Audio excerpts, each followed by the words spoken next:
Portão C aberto, bem-vindos ao programa da TV UFMG na Copa 2014, a Copa no Brasil.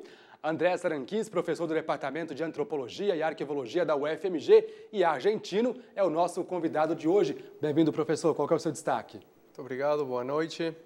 E meu destaque seria a mordida de Luis Suárez e a punição que ele recebeu da FIFA, que realmente considero um caso muito interessante para um análise sociológico. Ok.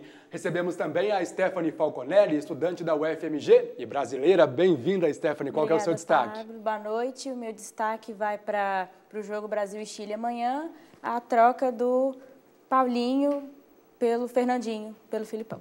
Ok, vamos falar então muito do jogão de amanhã entre Brasil e Chile, da disputa particular entre Messi e Neymar e dos confrontos às oitavas de final da Copa. E a gente foi saber do povão qual a expectativa de Chile e Brasil e os palpites sobre a partida deste sábado.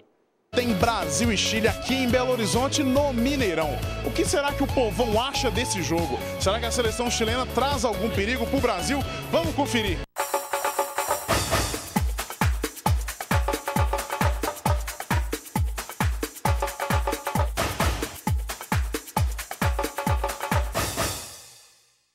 É hora de decisão. A seleção brasileira entra em campo neste sábado pelas oitavas de final da Copa. Pela manhã, Felipão e o capitão Thiago Silva fizeram reconhecimento do gramado do Mineirão. Depois, à 13h, mesmo horário do jogo de amanhã, o time treinou no Sesc Venda Nova. A entrada dos torcedores não foi permitida. Mesmo assim, alguns deles marcaram presença em frente ao local de treinamento. Quem esteve por lá e traz as informações pra gente é o repórter Aloysio Marques.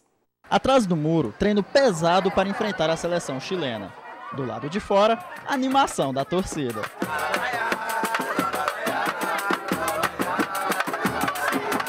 Até quem veio de longe para visitar a avó fez questão de vir ao local de treinamento da seleção brasileira para prestigiar o grupo. Eu vim para ver o Davi Luiz, 2-1 ou 3-1, mas eu acho que 2-1. Acho que vai ser um jogo mais difícil. Dificuldade que para este grupo parece não existir. Aqui, o sentimento é de certeza da vitória. 3-0 Brasil. Então tá confiante? Bastante. Todos nós. Vai ficar 3-1 pro Brasil, com o gol do Bernat, tá? O principal é que o Brasil ganhe, mas eu acho que uns 4-0 cabe bem aí, hein? Ganhar bonito, né? Aliás, jogando contra um freguês, nada mais que golear, né? Bom, Felipão, depois de visitar o Mineirão, deu uma entrevista coletiva ao lado do zagueiro Thiago Silva. O técnico mantém um mistério sobre a escalação do Brasil, mas ao que tudo indica, pelos treinos ainda na Granja Comari, no Rio, ele poderá ter algumas mudanças. Paulinho deve ser sacado do time titular e dar lugar a Fernandinho. Outra possível troca é na lateral direita. Maicon treinou na quinta-feira e Daniel Alves pode perder a vaga. Brasil e Chile amanhã. O que esperar desse jogão, hein? Bom, evidentemente vai ser um jogo interessante, intenso, duro. Chile tem mostrado um avanço importante do seu futebol a partir da chegada, alguns anos atrás, de Marcelo Bielsa, treinador argentino, e agora o treinador que continua foi um colaborador do Bielsa. Então, acho que é um futebol de muito toque. Sim, foi interessante o último jogo de Chile, que ainda perdeu com a Holanda. Praticamente 65% do passe de bola esteve em mãos do Chile. Tem atacantes excelentes, principalmente que joga no Barcelona. Então, acho que o Brasil vai ter que se esforçar muito para ganhar e realmente, obviamente, tem uma tradição, uma camiseta, como dizemos na Argentina, que pesa muito, sim? Uma torcida local a favor, o que o transforma no favorito. Mas acho que tem que ganhar, tem que convencer para poder se convertir em um candidato sério a ganhar a taça. Agora, se houver essa troca mesmo, né, do Paulinho pelo Fernandinho, é uma troca importante e até muito pedida, né, pelos torcedores, Stephanie. Sim, sim. O Paulinho não vem mostrando bom futebol ainda na seleção brasileira. Eu acho que o Fernandinho ele é mais veloz que o Paulinho. Ele tem mais chances de fazer mais gols. Eu acho que taticamente vai ser muito importante para o Brasil. Vai ser um jogo muito difícil e é um fator que acho que vai trazer mais confiança para a seleção. Vai ser bem suado o jogo, o Brasil vai ter que se esforçar bastante, mas eu ainda confio na seleção. E essa troca na lateral direita, passou de hora de acontecer, o Maicon entrar no lugar do Daniel Alves? Já passou da hora de acontecer, o Daniel Alves é a avenida da seleção. Desde o primeiro jogo eu já não gostei do futebol do Daniel Alves. Eu acho que o Maicon vai ser uma solução boa. Agora, o Davi Luiz, ele não treinou, né, na segunda etapa do treino em Belo Horizonte. É preocupante? Para mim, sim. Eu acho ele, comparando ele com o Thiago Silva, eu acho ele um melhor zagueiro. Assim. Ele tem uma garra, ele tem uma força, ele para o jogador, o atacante do adversário. Para mim, vai ser uma falta bem grande. Uhum. Bom, o atacante Fred, esperança de gols no jogo de amanhã, falou sobre os cuidados que o Brasil precisa ter contra o Chile. Já tenho conversado já com os laterais, com os meus pontas.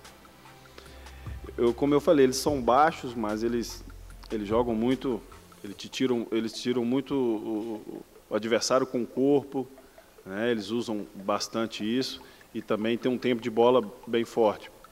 Mas com essa estatura nossa aqui, acho que a bola parada, inclusive, pode ser uma boa arma para a gente. Bom, o Chile tem a menor média de altura do Mundial, né? 1,76 m.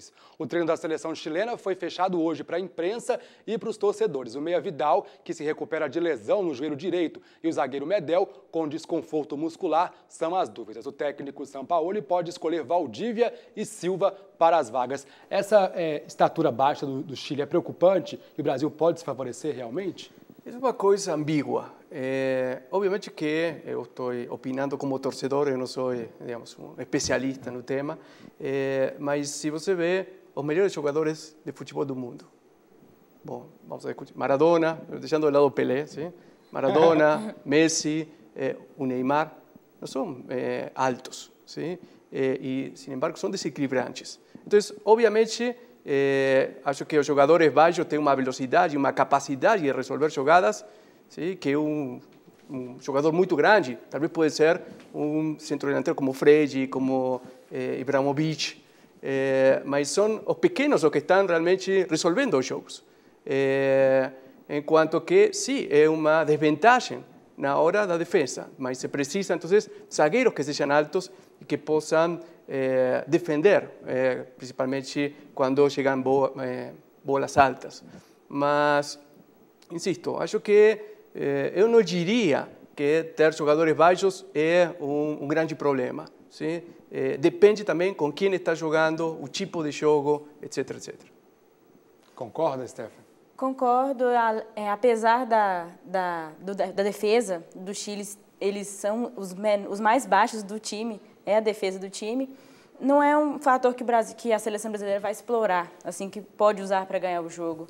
Acho que eles usam muito mais a técnica do que explorar a altura do jogo. Agora, Fred demorou, né, a desencantar, fez o gol contra Camarões. A tendência é que a partir de agora, e praticamente em casa, né, jogou muito tempo pelo América, pelo Cruzeiro, enfim, em Belo Horizonte, ele possa, de vez, deixar o nervosismo de lado e marcar? Eu espero que ele deixe o nervosismo de lado, não precisa ficar nervoso, ele sabe o que ele está fazendo, precisa melhorar bastante também, não me convenceu nem no último jogo, que desencantou, mas agora é a hora de esquecer o nervosismo, focar no vencer o campeonato, isso aí. Ok, os torcedores chilenos, assim como os brasileiros, estão ansiosos e otimistas. Matheus Arvelos foi conversar com alguns deles em frente à Toca da Raposa, local de treinos do Chile. O vermelho é tendência nos arredores da Toca da Raposa, em Belo Horizonte, escolhida para ser o centro de treinamento do Chile durante a Copa do Mundo. A rua no bairro Enseada das Garças, na região da Pampulha, parece um pedacinho do país no Brasil. Os chilenos estão por todos os lados e há uma mistura de jornalistas estrangeiros e torcedores da seleção, todos esperando uma brechinha para ver os jogadores. Até o pequeno Lucas já sabe muito bem da qualidade dos conterrâneos. 3-0 gana Chile. E o pai do pequeno torcedor também garante o potencial da seleção chilena. Estamos seguros que o Chile vai ganhar. O Chile está jogando muito bem. O time tem excelentes jogadores. E o melhor é que alguns estão atuando aqui no Brasil. E por isso já sabem como os brasileiros estão jogando. Brasil e Chile se enfrentam em Belo Horizonte neste sábado. E esse será o quarto duelo entre essas seleções na história das Copas. Os brasileiros tiveram até agora 100% de aproveitamento contra os chilenos, mas vão encontrar uma seleção renovada e que tem se mostrado forte neste Mundial. E por isso, os torcedores de La Roja estão confiantes com o resultado deste clássico aqui no Mineirão. Agora tem que ser Chile, não pode ser sempre Brasil. Agora tem que ser o Chile, não pode ser o Brasil sempre. É uma pena para os amigos brasileiros, mas tem que ter fé na nossa equipe. Eu penso que o jogo vai ser muito fechado, difícil, mas eu creio que o vencedor, seja quem for, vai ganhar pela diferença de um gol, 2-1 para o Chile. Se o placar de fato for esse, eles ficarão satisfeitos e nós muito decepcionados. Mas enquanto os times não se enfrentam nos gramados, a alegria reina e a festa é certa entre chilenos e brasileiros.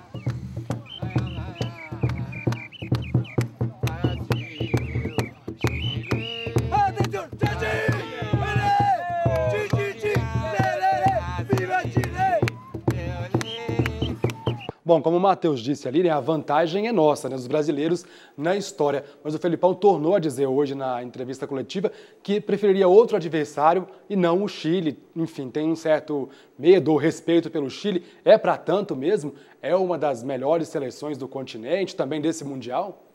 Eu acho que ele está sendo precavido, obviamente, porque se ele falava que o jogo era fácil e ele perde, não vai ter explicação. Então, acho que ele está preparando um pouco a opinião pública para um jogo que vai ser muito duro, para um jogo que acho que o Brasil não vai ganhar fácil e que, digamos, eu espero que não, porque espero ter uma final entre Brasil e Argentina, possa deixar Brasil fora da Copa.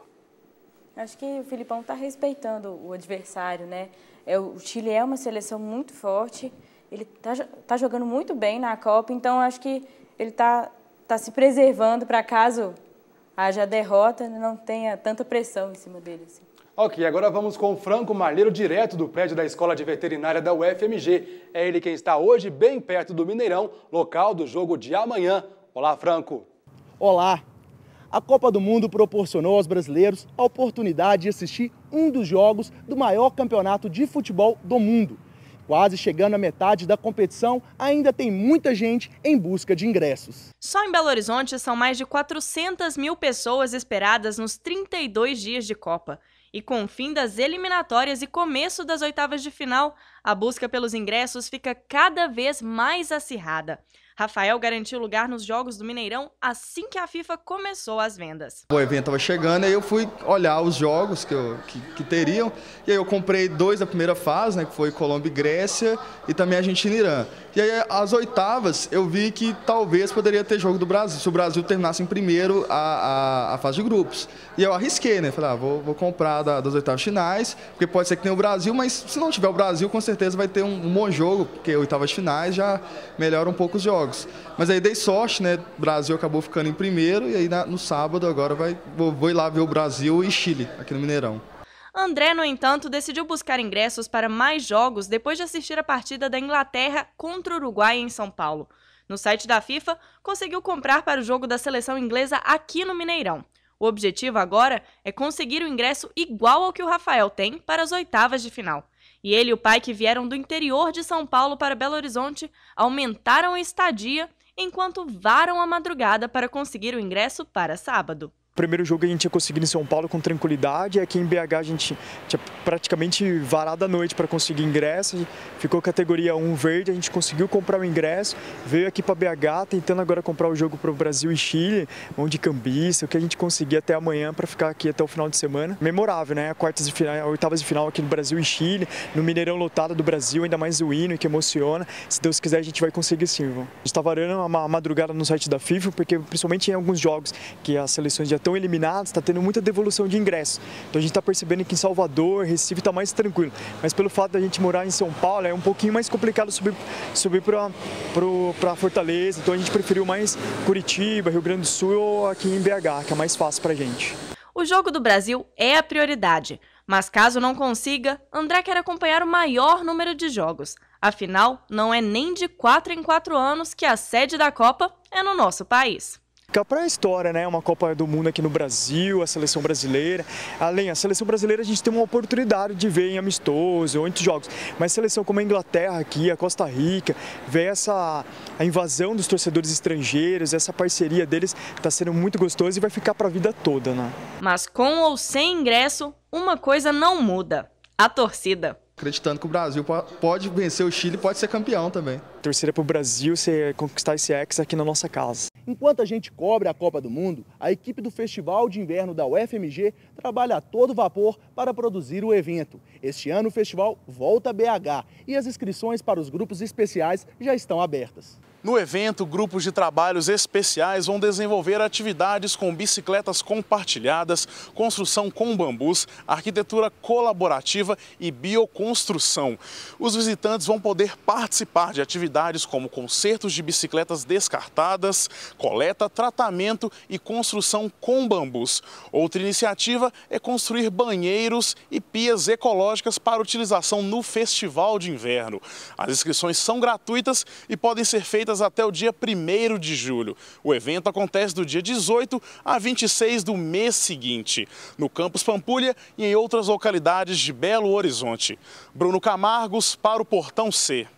As cidades sede da Copa se preparam para receber os turistas até mesmo com os imprevistos de saúde. Em Belo Horizonte, a Prefeitura recorreu aos chamados postos médicos avançados. Para tirar dúvidas sobre o assunto, nós vamos conversar com a Paula Martins, que faz parte do colegiado de urgência e emergência da Secretaria Municipal da Saúde. Paula, explica para a gente um pouco de como é que vão funcionar esses postos médicos avançados. Nós estamos trabalhando com a estrutura de 5 postos médicos avançados, 3 são móveis, na verdade, tem estrutura nesses 3 móveis de um médico, um enfermeiro e um técnico de enfermagem. Eles ficam junto às bases do Corpo de Bombeiro. Se for necessário, aí ele é montado para atender em situações de múltiplas vítimas. E existem 2 que são fixos nas áreas onde há maior aglomeração, que é no Mineirão, no entorno da Arena do Mineirão, então no encontro da Avenida C com a Avenida Abrão Caran, e esse na FanFest aqui na Gamileira.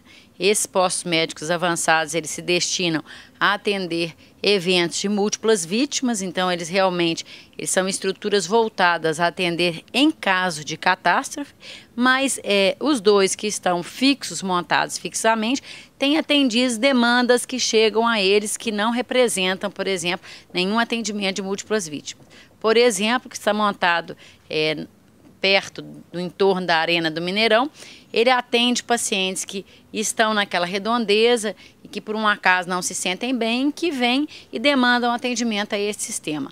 Aqui nesse da FanFest, ele funciona também como uma estrutura do ambulatório que atende qualquer agravo das pessoas que estão dentro da FanFest. E para isso nós temos a estrutura de 7 médicos, 10 técnicos de enfermagem, 3 enfermeiros, um administrativo e um psicólogo que ficam durante todos os eventos. Nos postos médicos móveis, eles ficam 24 horas. Nesses postos médicos fixos, eles ficam 12 horas enquanto dura o evento. Então, este funciona de 11 da manhã às 11 da noite, esse da FanFest, e dos Mineirão, ele é montado, né? Ele começa a ser montado todos os dias de jogos às 7 horas da manhã e ele só é desmobilizado 2 horas depois do término do jogo ou quando a arena, o entorno da arena é todo desocupado. E teve alguma adaptação para atender esse público de estrangeiros?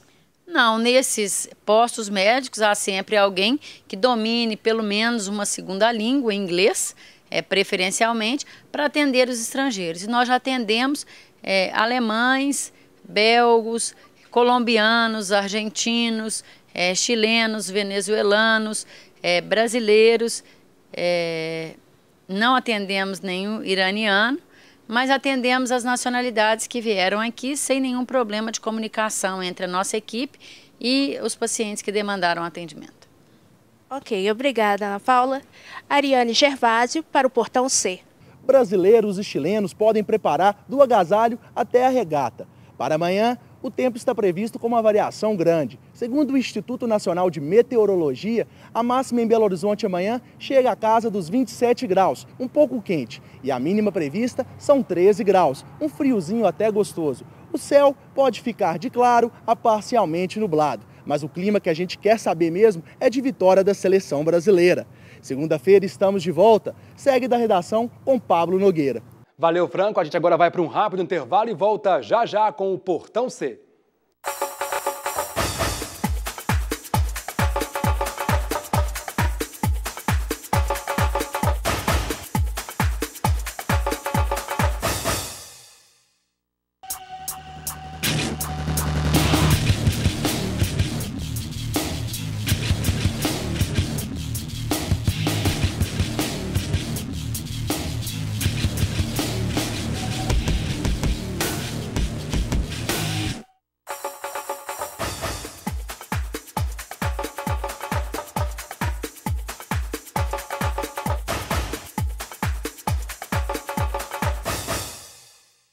Estamos de volta com o Portão C, direto da sala de esportes, hoje recebendo Andréa Saranqui e Stephanie Falconelli. Bom, chegou a hora de saber o que a imprensa estrangeira fala sobre a Copa, né? Tem a repercussão do jogão de amanhã e a disputa entre craques deste Mundial. Hoje quem traz as manchetes é a Lígia Oliveira. Tido como uma das maiores decepções da Copa do Mundo, Cristiano Ronaldo se despediu ontem sem brilho do Mundial. A imprensa portuguesa destacou a má atuação do astro e a falta de qualidade técnica da seleção. O jornal A Bola fala que o resultado foi frustrante e o Record traz declarações do craque apontando que a classificação era difícil e que a seleção deu tudo de si. O Uruguai parece ainda não ter se conformado com a saída do principal craque. O jornal El País afirma que os uruguaios estão comovidos com a saída de Suárez após a suspensão da FIFA. O jornal ainda destaca que o jogador ficará de fora não apenas da Copa do Mundo, como também da Copa América. A sanção é vista como injusta e o atacante é tido como um herói. Já os colombianos parecem estar mais confiantes que os uruguaios. O jornal El Espectador destaca a chegada da seleção ao Rio de Janeiro e aponta que o time está prestes a fazer história na capital fluminense. Os chilenos estão com medo da seleção canarinho. Com histórico negativo, toda a imprensa do Chile está apreensiva com esse confronto que parece já ter um favorito. O jornal La Terceira destaca as falhas do time na última partida e afirma que para La Roja ganhar, eles precisam ser capazes de surpreender a zaga e criar mais oportunidades, o que eles não fizeram no jogo contra a Holanda. O Olé não tira os olhos do Brasil. Desta vez, o assunto foi a disputa entre Messi e Neymar. O jornal trouxe declarações de Ronaldo falando da qualidade dos dois jogadores e que Neymar, nesta Copa, é o melhor. O fenômeno ainda demonstra temer a seleção argentina, esperando que eles percam antes da final. Bom, tá aí o Olé, né, que sempre tira sarro com os brasileiros, falando da possibilidade de um Brasil e Argentina na final. Querem que a gente seja eliminado, os brasileiros, o quanto antes. Estão se preocupando antes da hora, professor? Tem a Suíça ainda, depois tem Bélgica ou Estados Unidos, enfim. Eu acho que os jogos que tem a Argentina pela frente vão ser duros, principalmente porque as outras equipes sabem como jogar a Argentina, têm a experiência dos 3 primeiros jogos, no qual 2 seleções ficaram atrás esperando e complicaram a Argentina. Nigéria, pelo contrário, jogou de igual a igual, foi a buscar o resultado e o que permitiu mostrar que a zaga argentina é muito frágil, mas a dianteira também é muito boa. Então, obviamente que uno se preocupa, saiu a Espanha. ¿Sí?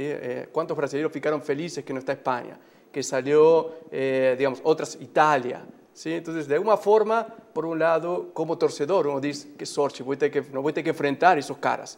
Mas, ao mesmo tempo, se você ganha enfrentando equipes fracos, isso também tira um pouco de mérito a você ser o campeão do mundo. Agora, tanto a Argentina quanto o Brasil precisam contar aí com destaques individuais, né? Messi e Neymar, um grande problema, não? Se torna uma dependência muito grande, são 2 grandes jogadores, mas torna uma dependência tanto da torcida quanto do próprio time. O time sente a necessidade de fazer aquele jogador se destacar no time, a torcida espera muito dos 2 jogadores, são muito decisivos, são bastante decisivos, eles são a chave principal do time, eles podem resolver o jogo no finalzinho ou pode ser no início também, mas a gente não pode ficar nessa dependência só desses grandes medalhões do time. Agora, a pergunta difícil que eu vou lançar aqui para vocês. Quem que é mais necessário, crucial para o time? O Messi para a Argentina ou o Neymar para o Brasil, hein? Nessa disputa aí de artilheiros? Não, basicamente, o time argentino foi construído ao redor do Messi. Se Messi não está, a equipe não existe. No caso do Brasil, acho que não foi tão assim, mas agora está se tornando Neymar dependente. O que, como colocou Stephanie, é complicado e perigoso, especialmente quando um time não foi construído para isso. Então, acho que, por um lado, tem as vantagens e as contras. No caso da Argentina, sem Messi sabemos que não funciona. O Brasil é uma incógnita, mas de qualquer forma está dependendo demais de Neymar, que é um jogador que tem 22 anos. Uhum. Quer falar? Como o professor disse, né, o time da Argentina ele foi preparado para jogar ao redor do Messi, né? E o Brasil, a seleção brasileira pode sim, ela precisa muito do Neymar, mas não pode esquecer que tem as outras peças fundamentais do time, né? Uhum. Vamos falar um pouquinho sobre a punição, né, do Suárez. O que acharam da punição? Achou que foi exagerada demais? O que pensam sobre ela? E também agora o caminho do Uruguai acabou ficando um pouco mais difícil, né, sem o Suárez. Por um lado, eu acho que é difícil falar da punição sem colocar dentro do contexto que aconteceu. Ou seja, não é a primeira vez que Suárez faz um tipo de agressão como essa. É a terceira vez, de fato. E aqui a fez na frente de milhões de espectadores que estão assistindo o Mundial, que acho que nunca teve tantas câmeras, de tantos ângulos. Então, foi uma espécie de suicídio.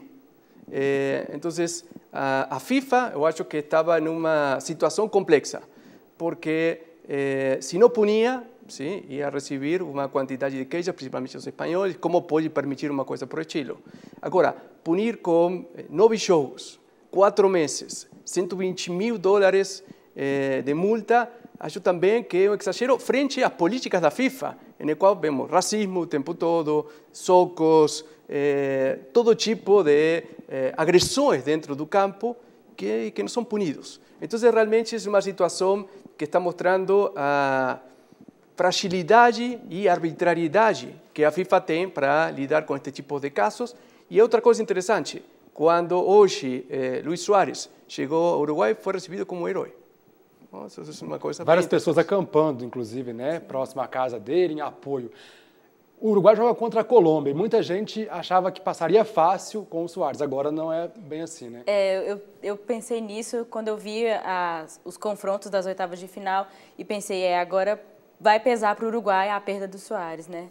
Achei a punição assim, achei exagerada, porque concordo com o que o professor disse, que se a FIFA não punisse, mostrava uma fragilidade da instituição, mas eu acho que pudesse punir só com os nove jogos, né, de Copas do Mundo, deixasse os 4 meses que ele não pode nem frequentar o estádio, porque eu não vejo porquê disso.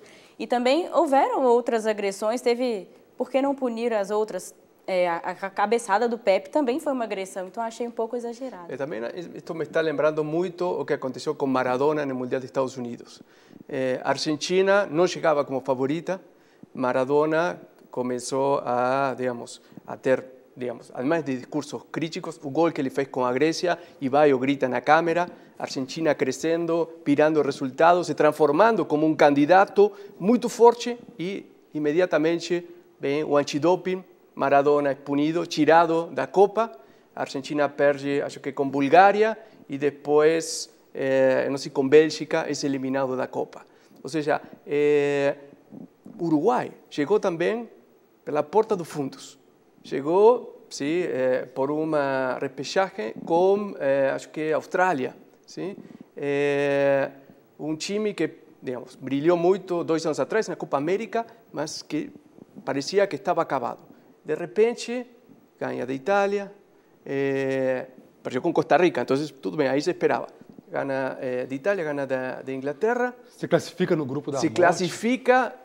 O que está acontecendo? Sim? Aí, magicamente, também a coisa estúpida do Luis Suárez de morder. Sim? Podia dar uma cabeçada, podia ter feito cuspir, como faz. Não, morder. Sim? Algo que poucas vezes uno vê no futebol.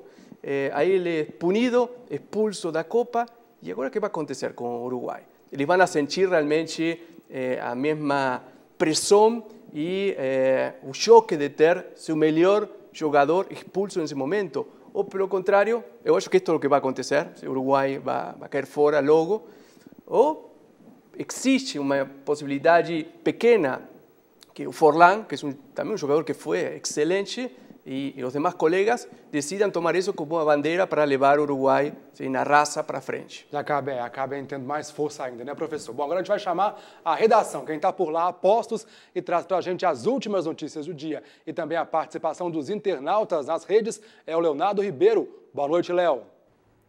Olá, Pablo. Boa noite a todos. As redes sociais hoje foram tomadas por pedidos de volta à Copa. É que os jogos das oitavas de final só começam amanhã. E hoje, né, tivemos um descanso de Copa e as seleções, né, fizeram essa pausa na Copa do Mundo do Brasil.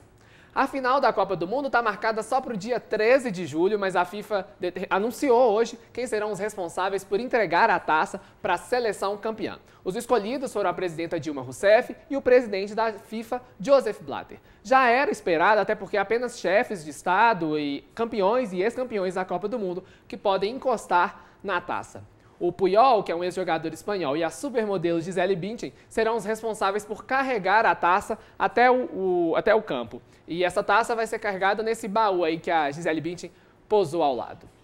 E a punição do jogador uruguaio Suárez continua rendendo. O Chiellini, que é o jogador italiano que foi mordido, postou em sua página pessoal no Facebook, dizendo que não sente raiva pelo ocorrido, muito menos alegria pela punição do Suárez. Ele diz que tem concentrado bons pensamentos com a família do Suárez e com o próprio atacante uruguaio, porque eles devem estar vivendo um momento difícil. Porque o Suárez, ele, né, além da punição, ele também já perdeu um contrato com o patrocinador, né, enfim, deve ter muita coisa vindo por aí. O Chiellini disse ainda que a punição por ele foi excessiva e ele espera que pelo menos o Suárez possa assistir os restantes dos jogos da Copa do Mundo ao lado da seleção uruguaia, que ele não seja banido completamente até mesmo de assistir os jogos aqui no Brasil.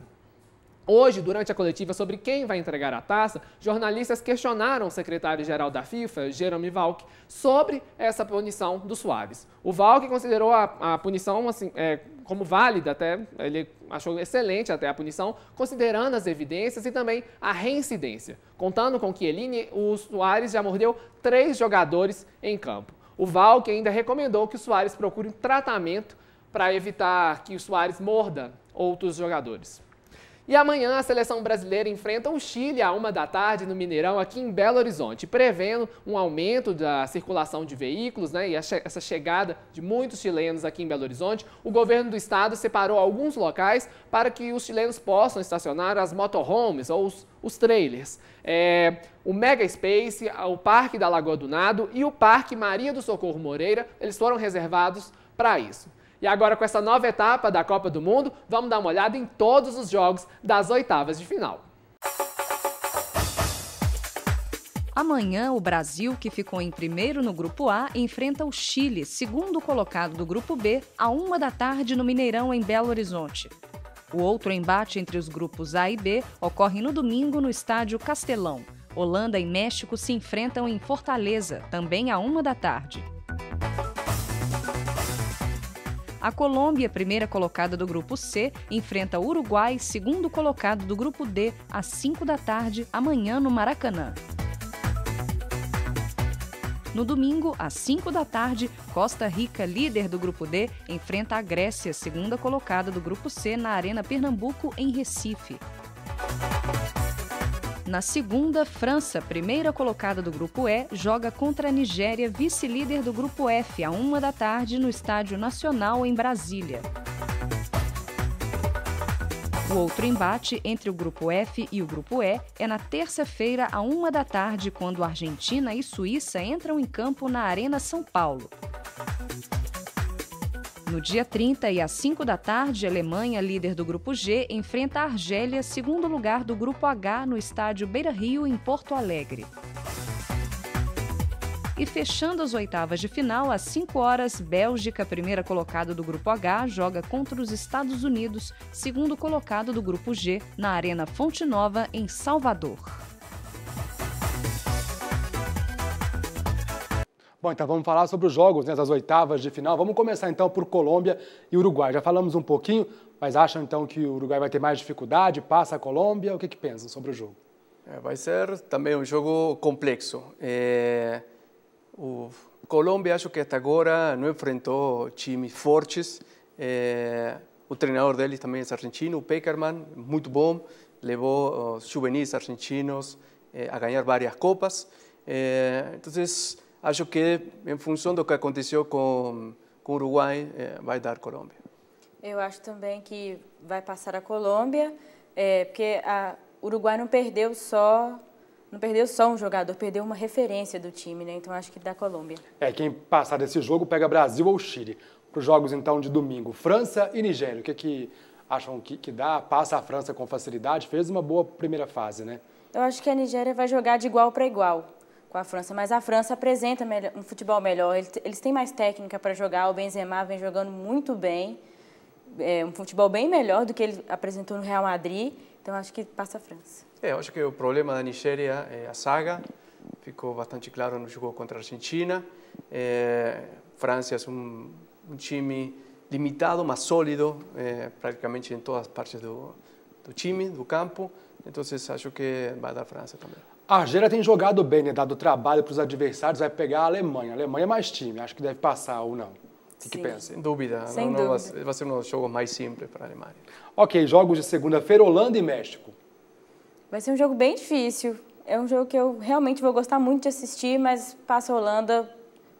Eu acho o futebol deles impecável. O toque de bola, eu acho perfeito.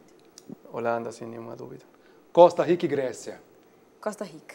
Costa Rica porque, além da campanha que eles estão fazendo na Copa, né? Estão jogando super bem, o time tá bem sólido, assim, acho que passa a Costa Rica. Grécia se classificou no sufoco, né? Eu assisti o jogo do Grécia contra a Bélgica e realmente Grécia foi muito, muito fraco. Então, acredito que, sem nenhuma dúvida, vai perder. Só para lembrar que o vencedor de Holanda e México pega Costa Rica ou Grécia. Vamos para os jogos, então, de terça-feira. Primeiro, Bélgica e Estados Unidos. O que acham? Eu acho que os Estados Unidos vai com dificuldade, porque a Bélgica está jogando muito bem até. Superou minhas expectativas a seleção da Bélgica. Eu pensei que os jogos fossem mais fracos, mas vai ser um jogo bem apertado, mas os Estados Unidos ainda passa. Acho que vamos para os pênaltis e aí qualquer coisa pode acontecer. Boa. Agora Argentina e Suíça, hein, professor? O que na terça-feira? Bom, como torcedor, não posso dar outro resultado que não seja Argentina. Acho que também desde um ponto de vista racional, se tudo funciona como tem que funcionar, a camiseta, a tradição, Messi, tem que dar a Argentina, mas vai ser difícil. Vai ser um placar ajustado e com um pouco de sufoco, com certeza. Acho que pela tradição e pelo que é a seleção da Argentina hoje, pela grandeza da seleção da Argentina. Qual que é o grande jogo da rodada, professor, dessa oitava de final? É Brasil ou é Argentina? Bom, acho que tem vários jogos importantes. Tem jogos que têm a ver com a emoção, então para os brasileiros, o Brasil, sem nenhuma dúvida, que é um jogo complexo. Para mim vai ser a Argentina, obviamente, mas tem muitos jogos interessantes para se ver e para finalmente tentar enxergar se existe algum candidato que comece a se consolidar realmente para chegar na final. Ok, mas que nos perdoe o nosso amigo argentino aqui, mas o grande jogo dessas oitavas de final é o de amanhã, né? Brasil e Chile, concorda?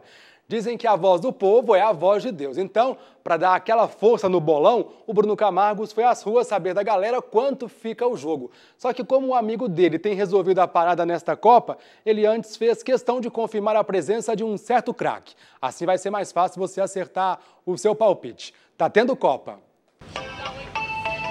Fala, Ney, beleza? Tranquilo. Tô aqui em BH, hein? Tá bom aí? Tá tendo Copa, né? Tô sabendo, né?